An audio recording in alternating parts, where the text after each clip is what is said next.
Hey, what's going on? Ryan here with Intersection Records, talking about the 40th anniversary of the release of Jump by Van Halen. So Van Halen came out in 1978, and they put out a record out every single year through 1982, but they didn't put 1984 out until January 1st of 1984.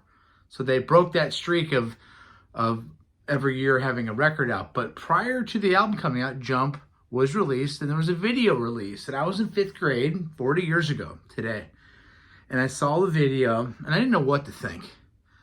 You know, in my parents' basement, I had Diver Down, and I had the first album, and I had heard plenty of the rest of the material even through 5th grade, and I was a big Van Halen fan. I loved the band.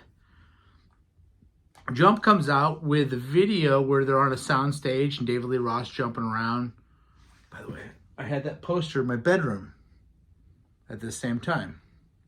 I had more than one Van Halen poster, but that was one of them. Let's see if you can see it fully and proper. Anyway, I loved Van Halen. Jump comes out. There's synthesizers. We're hearing this synth sound that we've never heard. It's definitely a hooky song, and Eddie's, got his famous guitar, his Frankenstrat, and he's finger tapping, and I didn't know what to think. I didn't like it, I don't think, initially. And then the other songs came out. I'll Wait, I think, was the second song. Much better. Panama was the third song. That was awesome. And then, of course, Hot for Teacher, then everything else. The album's great. And in hindsight, Jump works. So Eddie had written that song in 1981 and presented it to the band, and it wasn't up to par. They didn't like it. The band didn't like it.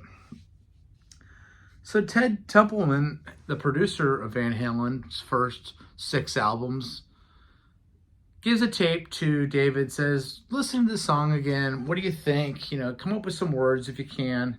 So he gets in his Pontiac convertible and goes for a ride in Los Angeles and starts thinking about words. And he starts thinking about, well, if I get the beats per minute up to 128, that's the number of beats per minute for people to dance to.